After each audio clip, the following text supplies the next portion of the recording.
Well, you may know her as Miss Universe, Tim Tebow's wife, and now as a mom-to-be. Today I have Demi-Leigh Tebow with me.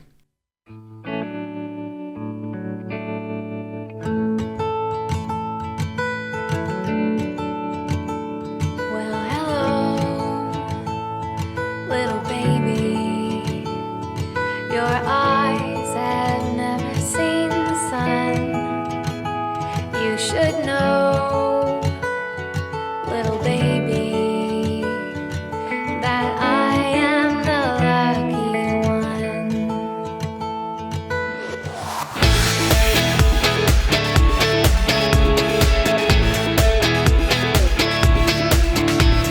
And this is CIA Contagious Influencers of America. I'm David Sams. Today I have Demi-Leigh Tebow with me. She's our special guest. Of course, she held the title of Miss South Africa and then Miss Universe in 2017. She married former NFL quarterback Tim Tebow in 2020. And just days before their 5th anniversary, they announced they are expecting their first child. So this is going to be a fun interview, and we're going to learn so much. And of course, she is the co-founder of the Tebow Group, which raises awareness for the fight against human trafficking and supporting children with profound medical needs. So she's going to talk about that.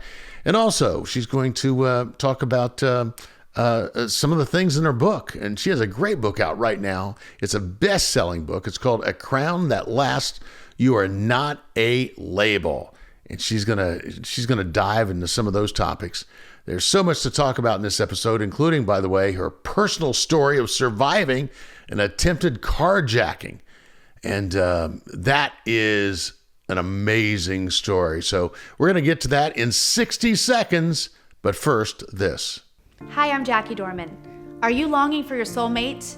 And maybe you've tried everything and you feel like nothing's working. You've done the online dating, the singles ministry, possibly even the dreaded blind dates set up by well-meaning family and friends. And you're starting to wonder, where are the truly Christian men that want to seek me out for a committed, loving relationship without the head games? Well, I'm here to help. I want you to join me for my free Married in 12 Months challenge, where I am going to show you all the tools you need to step into the love story that God has already written about you.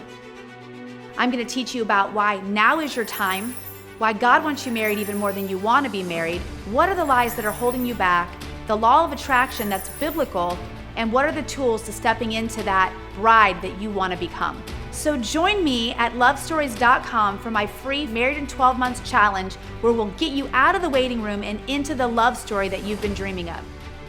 Join me at lovestories.com. I hope to see you there.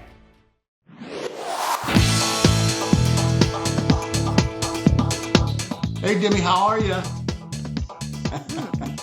Got me at my tea. I'm so sorry. Hey, David, I'm so good. How are you doing? I've already had my 5 or 6 cups this morning, so don't feel too bad. I switched to a cup of tea now, so I'm getting rid of a lot of the caffeine, although I'm a big coffee lover. Well, good for you. Good for you. I want to talk about your new book. And by the way, I want to tell you, your little preview video that you posted is probably one of the best preview videos I've ever seen for a book launch. Are you serious? That is such a big compliment. Thank you. I see hundreds of them, and it gets right to the point, and it's really just beautifully done. So congratulations on that. Thank you, David. I appreciate that. This book has been a big labor of love for me, and it's been a great journey. I'm so thankful to finally be able to join the Authors Club, but this book has been a big part of my heart, and I truly feel like so much of what I wrote in this book, it's for my readers. I actually ended up writing to myself in a way, and I feel like the Lord's enabled me to use that as a bit of a reminder of things that I need to remind myself to live by too. So what inspired you? What inspired you to write the book? Let's just get down to it and call it what it is. It really was the season of failure that inspired me to write this book, David. You know, a lot of people can tell you how to chase your dreams, how to go after that corner office, how to get that degree, how to save up to buy that car, whatever that might be. But not a lot of people tell you how to handle that messy, wasted season when you have to give that thing back that you worked so hard for such a long time. And for me personally, that was my crown as Miss Universe. The day came where I physically had to take that thing off my head and pass it on to, yes, the very rightful next worthy winner. But I walked off that stage feeling like I forgot something. I left something. And what I had left was the worth and the value that I had attached to something that I got to wear for a temporary period as Miss Universe. And that really is the premise of this book. It's on how we can find a lasting confidence, how we can root our identity in something that is not temporary. There are so many folks right now so confused. There's so many mixed messages when it comes to identity and who you are and what you want to be. And there's so many comparisons to folks on social media. And I think you're writing this book at the right time. But what would you say to somebody right now who's just struggling with trying to figure out who they are? Yeah. David, when we break it down, identity by definition just really means who we are as a person. And who we are as a person was shaped and formed by a lot of our life circumstances. Some of our relationships, some of our accolades, our achievements, etc. But the problem with that is our life circumstances are forever changing. At least in my own personal experience, I can attest to that. It's never fixed. It's never fully stable and trustworthy, right? And so, according to many studies, there's 85% of people that have said at some point in their life they have experienced to have had low self-esteem. And so the thing that I have had to learn is that if I want to root my identity in something that is more trustworthy than a roller coaster of life experiences, life circumstances, I'm going to have to find that thing. And for me personally, it has been my faith. It has been who I am in Christ, who He has created me to be, and what He has written about my life long before I was even born. And you see, the reason I chose that is because my faith is something that is trustworthy, that is fixed, that is never changing, and that is bigger than myself. And so I would just maybe ask and challenge your listeners, if you are in a season where you feel like you're stuck in that messy middle, where you feel like you are being compared to, or maybe you are comparing yourself to other people, what are the things that you are rooting your identity in? Is it perhaps in some of your life circumstances that might be a roller coaster of emotions? You grew up in a small town in South Africa, and did you just did you just grow up with this kind of? Did you just have it together from day one? Wow, I wish I could say yes, but no, I certainly did not. Grew up in this very small town, David, so small. If you tried to swerve out for the chicken, you would have missed the whole town. We literally had one traffic light in our little town. I always say that I see myself as very fortunate and very blessed. I grew up with two sets of parents. My parents were divorced when I was really young, and they got remarried when I was relatively young too. And I grew up with four parents that really raised me as their own. I'm so thankful for my step parents, and I've had many voices that have spoken into my life and over my life, and that provided a lot of guidance for me. But no, you know what? This book really is about all the ways that I've messed up before, the ways that I did not have it all together, the ways that I completely missed the mark. And so I wish I could tell you that I've had it all together, but this book is a roadmap of navigating all of the ways that I have actually messed up before. And Tell me about that growing up, especially as a teen, and trying to figure out who you were and trying to figure out how to best represent, for example, your country. I know you had a passion for that. Yes, getting to be able to wear the Miss South Africa title and getting to be a representative for women all over my home country, South Africa, was truly a great honor, one of the greatest honors of my life. But David, it was also a really big responsibility, and a responsibility that I took on with great pleasure.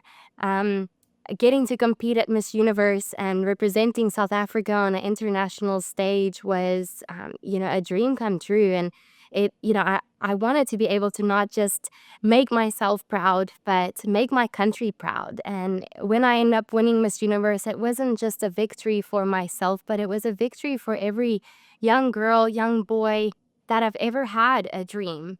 And with a lot of hard work and a lot of determination, not everything, but a lot can be possible. And why is it that you find part of your passion is about giving women a voice?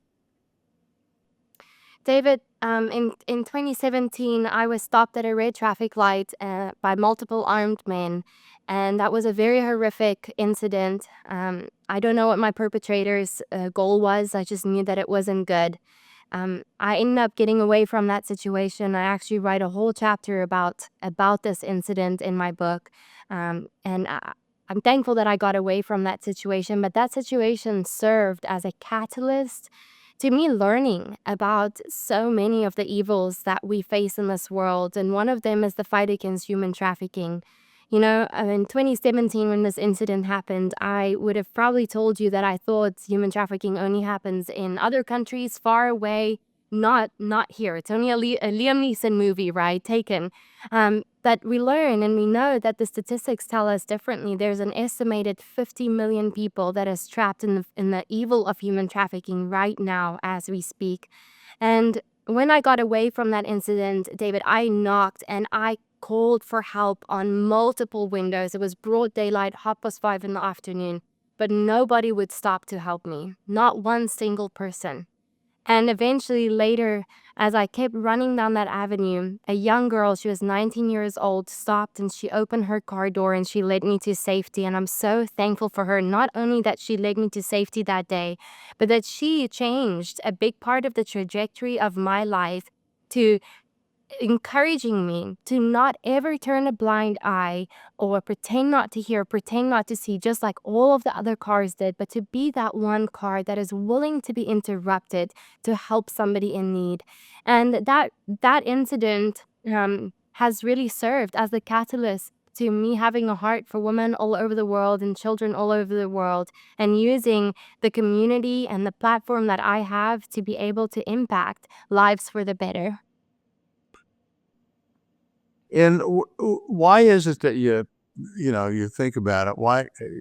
So here you're running down the road trying to get away from these armed guys, and you're pounding on car windows. Nobody will let you in their car. What do you think that? What do you think that is? Why were people ignoring you? There could be many reasons for that. Unfortunately, David, in my home country of South Africa, the crime rate is unfortunately very high, and there's a lot of people that find themselves in severe desperation and very vulnerable situations, and a lot of that leads to criminal activities, unfortunately. I remember growing up in South Africa. We have been advised not to necessarily stop and help people on the side of the road, because that might be a setup and you might get involved in something that you do not want to be involved with. In a way, I understand people's fear, for not wanting to get involved, for not wanting to be interrupted in that way. But at the same sense, I am so grateful for that brave young woman that was willing to be interrupted. I think a lot of people could also just happen going about their day and not wanting to give the time of day, not wanting to veer off of the course, off of the path that they are on, give of their time to somebody in need. And how have you been able to overcome fear? That is a constant work of progress. I think, fear and failure share a lot of the same characteristics. Um, and personally, for me, in that incident, I realized that it actually it doesn't equate to weakness to ask for help, David. And that's something that, as a victim's mentality, that I very quickly went into trying to look for someone to blame, and the easiest person to blame was myself. I remember feeling like weak, like I had somehow brought this incident over myself, like I had done something to cause this, which we all know, of course, that wasn't the case and isn't true. But it wasn't until I got to go and seek professional help. There's a difference between PTSD and ASD, acute stress disorder. And if you're able to treat that acute stress disorder shortly after a traumatic incident, it can be a great preventative measure.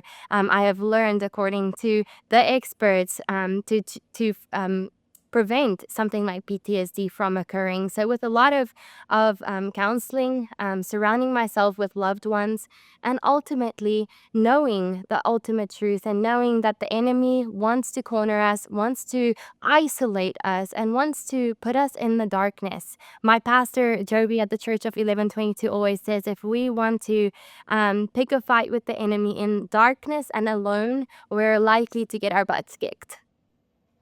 So what was it? How did you go from victim to victor? And what role has your faith played in that process? I mean, absolutely the biggest role. You know, I think that the biggest thing that really helped me was using that incident that you could have seen as pretty painful. And as time has passed, I've seen that that trial in my life was actually turned into a triumph, for God's glory. And that pain that I experienced was used for purpose. And, David, it's so easy to isolate ourselves and to look inward. But I have learned that when we go and serve someone, um, indirectly we are being served. And the Unbreakable campaign that I started and founded shortly after that incident, a couple months later, where I partnered with field experts to go and bring the same skills and resources that I was so thankful and grateful to have been able to receive prior to that incident, was very fulfilling. And it led me to understanding that this is not an incident that purely happened to only me, but that there are many, many people around the world that face similar situations. And I named Unbreakable, my women's conference, Unbreakable, because, we might be rattled, we might be shaken, but together we can be unbreakable. So when you are rattled, and I know that you probably come across a lot of women in your conferences who have been rattled or are going through something. How do you help them get to the other side of that? What are the elements that they can look for? What are the things that they can do to get across that bridge? Yes, David, I am no field expert. I can share my testimony and my story, and I make that very clear, because it's very important to me to truly be helpful to somebody. And I know that I can't necessarily always be the greatest help. And so I'm so thankful to be able to serve on multiple boards within the US and abroad. The Tim Tebow Foundation's survivor care arm here in the United States for survivors of human trafficking is called Her Song. And I'm so grateful to be a part of that organization. We follow a complete trauma-informed care model that is a long-term restoration program for survivors of human trafficking. And, David, the sad part is if even just 1% of human trafficking victims become survivors today here in the United States, we will not have enough safe shelter to be able to provide for those survivors. And so it is our mission to be able to serve as many as possible with our long-term restoration program, whether that and that it goes from an emergency phase to a long-term healing phase to a transition phase. And at the end of this program, we don't like to celebrate a graduation. We like to celebrate it as a milestone ceremony, because graduation a lot of times means goodbye. But with her song and with the Tim Tebow Foundation, we are a family, and we like to stick together and walk a path together as a family. So we get to celebrate the milestones of how far we have come and how far we still get to go. You just mentioned Tim, and by the way, Tim is one of just a handful of people who've actually received our Contagious Influencers Award a few Oh, years ago. So, um, okay, so you mentioned Tim, and speaking of identity, what's it like? Part of your identity as being Tim's wife. I love that so much, David. I grew up in South Africa. You can hear the messed up accent. And in South Africa, we actually love to watch rugby and cricket. So I unfortunately did not grow up knowing any American sports whatsoever. I now only know enough football jokes to kind of keep a conversation. So I was like, if I can't beat him, I better join him. So I love a good football Saturday. Tim truly is my confidant. He is my ultimate sounding board, and I'm so thankful for our relationship and our marriage and the life that we get to live together, but most importantly, the purpose that we get to live out together.